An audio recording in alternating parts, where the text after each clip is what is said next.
अगर आपने NEET UG के लिए एप्लीकेशन फॉर्म भरा है तो आपने जाहिर सी बात है कि इन्फॉर्मेशन बुलेटिन तो पढ़ा ही होगा। अगर पढ़ा है तो आपने नोटिस किया होगा कि इस बार जो टाई ब्रेकिंग पॉलिसी है उसमें बहुत बड़ा चेंज किया गया है। Yes, you heard it right. लेकिन अगर आपने ध्यान नहीं दिया और आपने इन्फॉर्मेशन बुलेटिन नहीं पढ़ा तो अभी आपको अलर्ट होने की जरूरत है, क्योंकि इस बार बहुत बड़ा चेंज हुआ है टाई ब्रेकिंग पॉलिसी में। तो चेंज ये है कि इस बार आपका रैंक जो है वो टेक्नोलॉजी निर्धारित करेगा। यस, यानी कि आपका जो रैंक होगा ना उसमें टेक्नोलॉजी का बहुत बड़ा रोल होने वाला है। तो कैसे बहुत बड़ा रोल टेक्नोलॉजी का होगा और क्या कुछ बदलाव इस बार हुआ है, लास्ट ईयर के मुकाबले इस बार कैसा रहने वाला है टाई ब्रेकिंग पॉलिसी, आज ये सारी चीजें हम आपको बहुत इजी लैंग्वेज में और बहुत आराम से 1 बाय 1 बताने वाले हैं। तो चलिए शुरू करते हैं।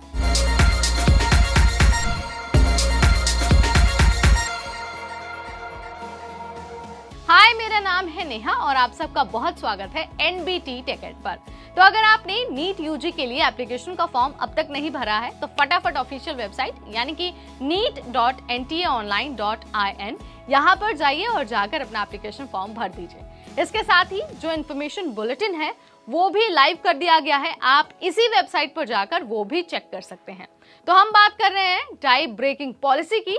इस बार रैंक डिसाइड करने के लिए ना टाई ब्रेकिंग पॉलिसी में बहुत बड़ा बदलाव किया गया है। देखिए, जो टाई ब्रेकिंग पॉलिसी होती है ना वो तब अपनाई जाती है जब दो स्टूडेंट या फिर दो से ज्यादा स्टूडेंट्स की एक जैसी रैंक आ जाती है। तो कुछ एक कॉमन क्राइटेरिया अपनाया जाता है, उसके बाद हायर रैंक डिसाइड की जाती है। तो सबसे पहले ना हम आपको बता देते हैं कि जब टाई हो जाता है तो स्टूडेंट्स के लिए रैंक कैसे डिसाइड किया जाता है, और साथ ही हम आपको ये भी बताएंगे कि आखिर टेक्नोलॉजी इस बार कैसे बहुत बड़ा रोल प्ले करने वाली है आपकी रैंक में। तो अगर 2 या 2 से ज्यादा स्टूडेंट्स के जो परसेंटाइल स्कोर और जो मार्क्स हैं वो अगर सेम होते हैं तो ये चेक किया जाएगा कि किस स्टूडेंट को बायोलॉजी में ज्यादा नंबर मिले हैं। जिससे ज्यादा नंबर मिले होंगे उसे ही हायर रैंक दे दिया जाएगा। उसके बाद अगर ये भी काम नहीं आता, यहाँ पर भी सेम मार्क्स रहते हैं, उसके बाद ये चेक किया जाएगा कि किस स्टूडेंट को केमिस्ट्री में ज्यादा नंबर मिले हैं। जिससे ज्यादा नंबर मिले होंगे जाहिर सी बात है उसे हायर रैंक दे दी जाएगी। लेकिन अगर बायोलॉजी और केमिस्ट्री ये दोनों रूल फेल हो गए तब क्या होगा? तब देखा जाएगा कि फिजिक्स में बाकियों से ज्यादा नंबर किसे मिले हैं। जिसे ज्यादा नंबर मिले होंगे उसी को सबसे ऊपर वाली रैंक दी जाएगी। तो जब ये तीनों ही रूल यानी कि फिजिक्स, बायो, केमिस्ट्री, इन तीनों के मार्क्स भी सिमिलर होंगे तो उसके बाद मदद ली जाएगी कंप्यूटर की।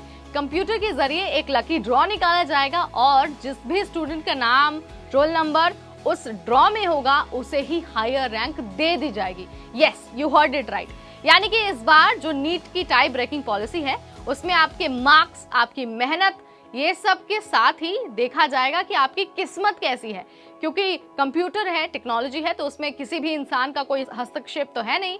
तो जाहिर सी बात है आपकी किस्मत के आधार पर भी इस बार आपको रैंक मिलने वाली है।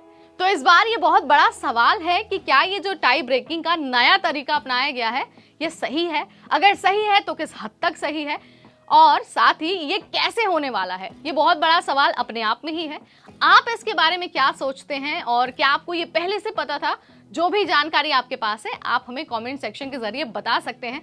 अगर आपको ऐसे अपडेट्स और चाहिए, ऐसी वीडियोस और देखनी है तो आज ही सब्सक्राइब करिए हमारा चैनल। हम हर दिन आपके लिए ऐसे अपडेट लेकर आएंगे, चाहे आपको एग्जाम की जानकारी हासिल करनी है या फिर आपको जानकारी हासिल करनी है सरकारी नौकरी की। इसी चैनल पर सारी चीजें एक साथ आपको मिल जाएंगी।